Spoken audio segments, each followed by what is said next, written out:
Do you want to be featured in my next video? I'll be creating a YouTube video all about your scary, weird, paranormal experiences. To be featured in the video, make sure you are subscribed to me on YouTube, go to the community tab and find this post. Then, type your scary story. Scariest stories will be chosen and featured in my next video. So go on over to YouTube and check it out. I have a Ouija board story time. If this is the type of content that you're into, feel free to follow along. I post a story every single day. The person who submitted this wishes to remain anonymous, so let's call her Sophia. When Sophia was about 14 years old, her sister, and a couple of their friends decided to start playing with the Ouija board. At first, they didn't think anything of it. They had actually come into contact with a 12-year-old boy who had drowned. Due to this, they of course felt sympathy for him. Everything was fine until one day Sophia decided not to play with the board. She actually had a phone call, so Sophia's sister and her friends decided to play while Sophia was in the next room on the phone. When out of nowhere, she hears screams coming from the room. Sophia, of course, runs into the room. When she runs into the room, she sees that no one has their hand on the planchette, but the planchette is moving around like crazy, spelling out Sophia over and over and over again. This, of course, freaked everybody out. Sophia's uncle is actually a pastor, so she called and told him about the board.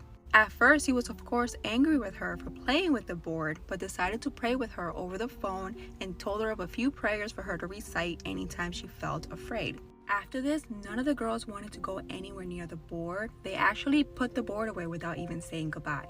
Although they stopped playing with it, it did not stop bothering them. At times, the board would just randomly fly out of the closet right into the girls anytime they would be in the room. They tried countless times to get rid of the board, but every time they got rid of it, it would just magically show up back at the house. Eventually, they did manage to get rid of the board by giving it to Sophia's uncle, who was a pastor. They're not exactly sure what he did to dispose of it, but after he took it, it never came back. So if you've ever thought about playing with a Ouija board, don't.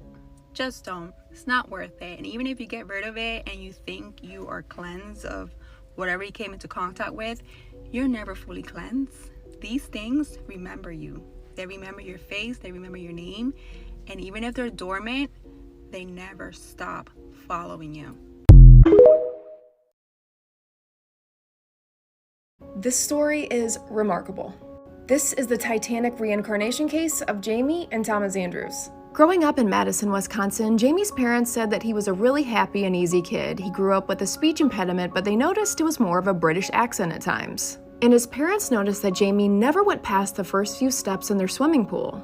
The rest of the family loved swimming, but Jamie seemed terrified of deep water. He would use different terminology as well, the terms port and starboard to indicate from left and right. When he was 5 years old, things started to shift as Jamie began having night terrors. He would jump out of bed in a full-on sprint, almost as if he was looking for a way out. Doctors told them it was just sleepwalking.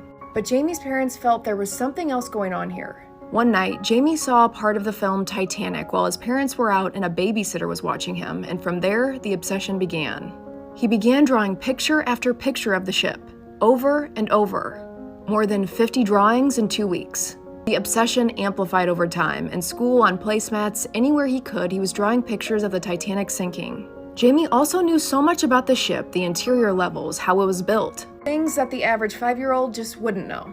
He would repeatedly tell his parents about the accident and said that it shouldn't have happened. He said there were mistakes and corners were cut. He told his mom that using iron instead of steel was wrong. Jamie said those men in the boiler room should not have been trapped like they were, and he would cry while talking about it and act as if he was responsible. And this went on for 2 years. His mom was shocked when one day Jamie was out riding his bike. He said that he saw his mom riding a bike down the same street when she was a young girl. His mom was confused and he said, "Well, you know there's windows in heaven, Mama." This amazed his mom, as she did have a blue bike when she was a young girl. She started to believe that maybe her son was on the ship in a past life, and this was reincarnation. She began to look into the history of the Titanic and who was aboard. And there was one person who connected to Jamie, Thomas Andrews, the chief designer of the Titanic. The night the Titanic sank, Andrews did not get on a lifeboat and went down with the ship. You may remember his character from the film. Andrews was also vocal about how the financiers cut corners when building the ship, not enough lifeboats, and he notably wanted to use iron instead of steel. After visiting a Titanic exhibit at the museum and gaining some closure, the obsession slowly started to fade away for Jamie, and he eventually stopped talking about the Titanic. Jamie is now older and still believes that he was Thomas Andrews in a previous life and is at peace with it. And career-wise, he has an intense passion for design. Wow. Am I right? What are your thoughts? This is proof we aren't alone. Okay, so this alien-looking creature was recently captured on video, and it literally shapeshifts and it's glowing all these crazy colors. Is this beautiful or terrifying? Here's the video.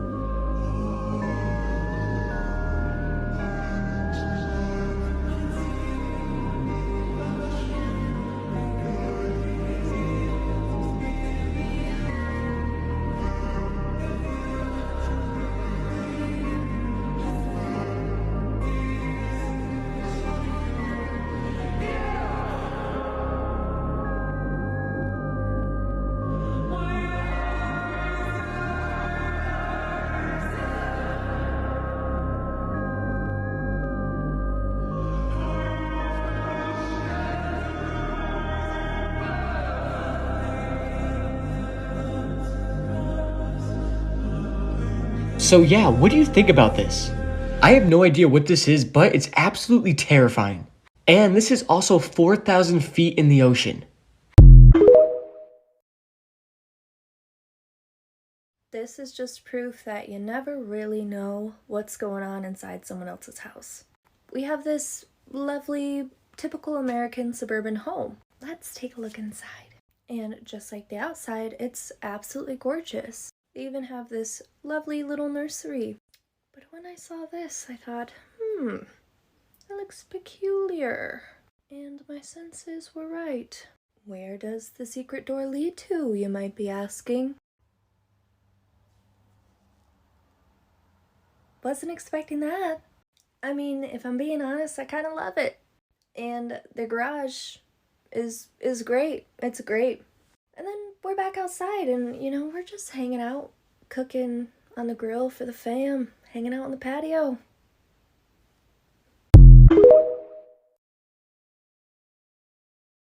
Is this a ghost or just clever editing? This video was seemingly normal at first. Someone was sitting inside their car filming out their window, but then suddenly they catch something truly horrifying. Take a look.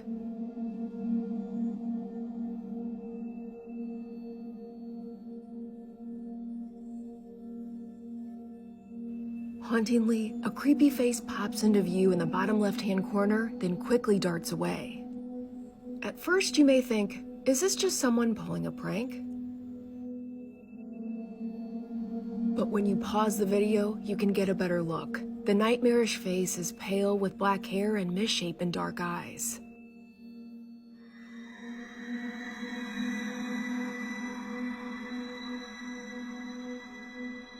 So is this a ghost or just some very clever editing?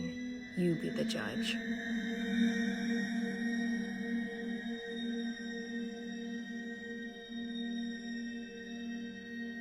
What do you think? Scary Places in the Netherlands Part 17.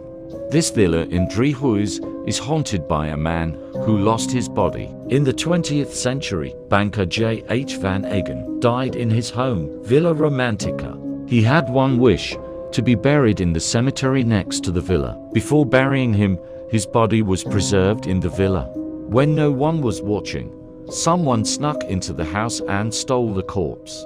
It was never seen again, and because of that, Van Eggen could never cross over to the other side. Therefore, his ghost is still roaming the halls, searching for his body and peace. These are videos you can never watch at night. Okay, so we all know how there's some videos that you just can't watch at night because they're that scary. Well, in this series, I'll be showing all of those videos, so be ready to get terrified. Okay, the video I'm about to show you was captured from a dash cam inside of a cab in Japan. And it clearly shows a ghost getting inside. And apparently in Japan, the ghosts of the people who died in the 2011 tsunami don't know they're dead and they get into taxis confused. This video is absolutely terrifying, and here it is.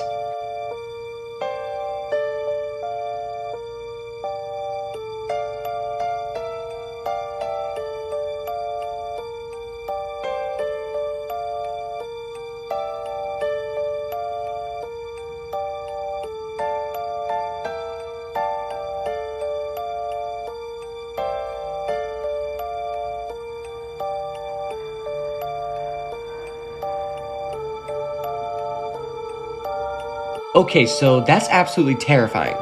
I don't know what to think about this, but all I know is I'm not sleeping tonight.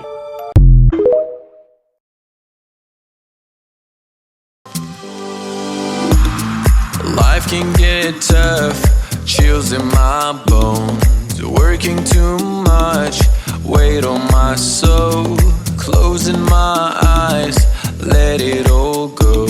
The least I can try, we'll find out somehow. And so we keep moving our feet to find a way, find a way. We're gonna keep trying to believe in today.